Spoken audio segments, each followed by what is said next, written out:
Showbiz Fanatics, is it true na si Miss Catherine ay inunahan na si Alden Richards? But before that, if you haven't subscribed yet to my YouTube channel, please don't forget to like, share, and subscribe at hit mo na rin ang notification bell for more showbiz updates. Bago tayo magpatuloy sa ating updates for today's video, nais ko po man of course magpasalamat sa lahat ng mga legit viewers, subscribers at ang lahat ng mga legit na nagmamahal at sumusubaybay. Sa lahat ng ating mga updates, maraming salamat po. At ito nga dahil inilabas na nga po ni Miss Catherine Bernardo officially yung kanya pong endorsement shoot dito po sa pinakabago nga endorsement na Lancome. Di ko alam paano siya i-pronounce pero yun po yung Lanco or Lancome, whatever. So comment kayo sa baba kung tama ba ako o mali at i-comment nyo rin kung ano yung tamang pronunciation. Pero ang alam lang natin ay talagang lumitaw ang kagandahan ni Miss Catherine Bernardo sa bago niyang endorsement. Talagang mukha talagang mamahali ng isang Miss Catherine sabi nga ng ilang mga commentator ay nadagdagan na naman ang milyones ni Miss Catherine. Talagang napakaganda and very unique yung kanyang ginawa, and makikita mo na international kasi yan, international brand kasi ang Lancome or Lancome. Kaya dollar na naman ang kinita ni Miss Catherine Bernardo. Kaya naman congratulations Miss Catherine. And also namataan din si Miss Catherine Bernardo na bumisita kay Dr. Ivy. Ito po yung preparation na ginagawa niya kasi lilipad na po patungong Canada. Itong si Calgary, Canada, itong si Miss Catherine Bernardo. So officially, talagang si Mr. Alden Richards is going to Canada dahil meron po kasi siyang ginawa.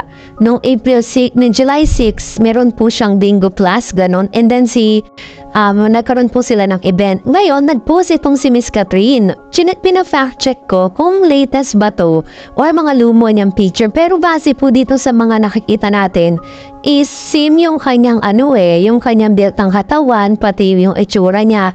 Talagang parang fresh na kakapost lang nito sa social media kung saan pinakita niyang may hawak siyang dollar.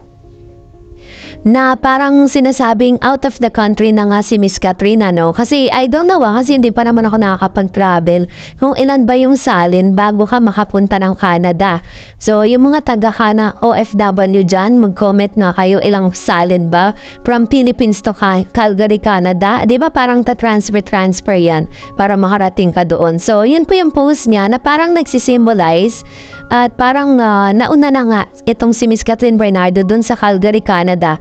Pero si Mr. Alden Richards may mga ganap pa siya dito sa Pilipinas at magsisimula na rin po yung kanyang world tour. So ibig sabihin habang sila ay nag-taping ng kanila pong movie ay ito yung mga dapat na or pinagkakaabalahan ni Alden Richards. So ang ano lang natin, ang ating pong request sana na dapat is mas nakafocus sana si Alden. Dapat tapusin niya na lahat ng mga tour niya.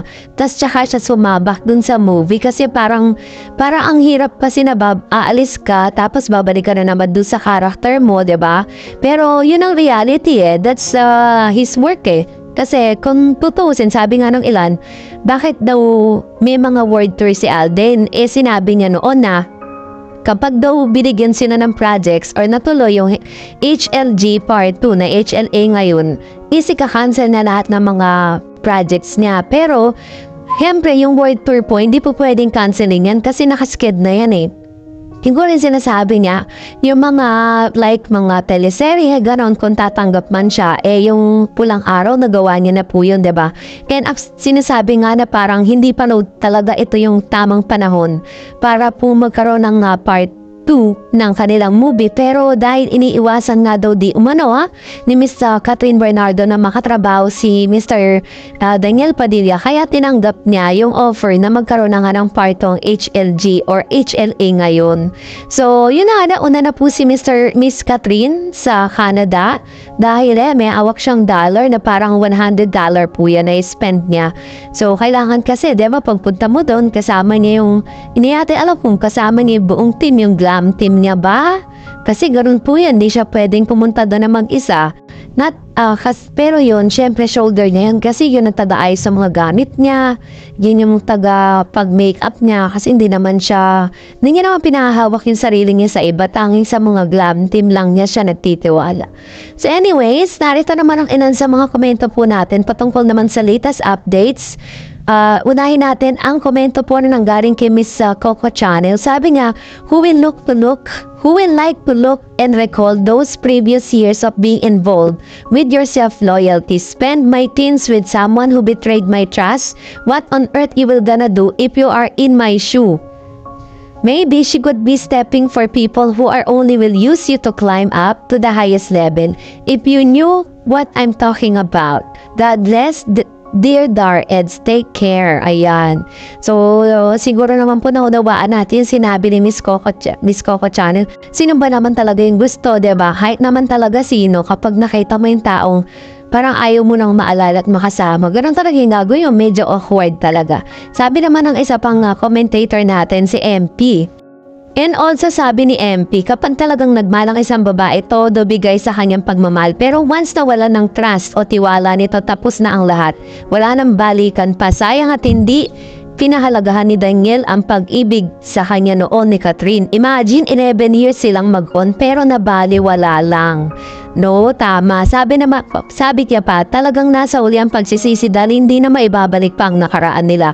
Aral ito na bago pumasok sa isang relasyon, siguraduhin sa sarili mo na kaya mong pangatawanin nito hanggang dulo kasi hindi laro ang pag-ibig. O anong say niyo doon? Tama naman yung kanyang sinabi, diba? Kasi nakita mo yung video, diba? Kung nakita niyo po yung video clip na yun, talagang malaki po yung impact nun sa lahat ng mga manonood. At taga-subaybay po ni Kat at ni Daniel. Kasi nakita natin na sobrang, napaka-steep ni Miss Catherine Bernardo during that time. And sabi ni Miss Milagros, hindi pa rin naka-move on. Masama pa rin ang loob. Whereas, baliwala naman kay DJ ang nakaraan nila. Ayan. So, I think naka-move on naman na po siya. Kasi yung video na yon is, throwback na lang siya. Kaya nga, finact-check natin, diba? Kasi hindi po yung latest. Yun po ay during the, yung kanilang serye. Yung kanilang teleserye na na Too Good To Be True. No? And of course, sabi ni Obsan, siguro napuno na talaga si Kat, kaya ayaw nang makita man lang ni Daniel, kahit mahal pa na mapuno ka na, magtatanim ka ng galit, kaya ganon na si Kat. And congrats kay Kat, love you, sabi ni Annalisa Saratan. Ayan, salamat po sa inyong komento ha, tama yung sinabi ni Ma'am Shi dito sa kanyang comments. And for the last, Teofila Lintag, congratulations, Kat. You're the best. You deserve it. Napakagaling mo, mabait at mapagmahal sa pamilya. Kaya inuulan ka ng blessing. Love you, Kat. Kat then forever. Ayan. So, salamat po, Ma'am Teofila Lintag sa inyong komento. And that's it for today. For more videos and updates, please don't forget to like and subscribe. And please don't forget to follow my Facebook page, Dareds TV. God bless everyone.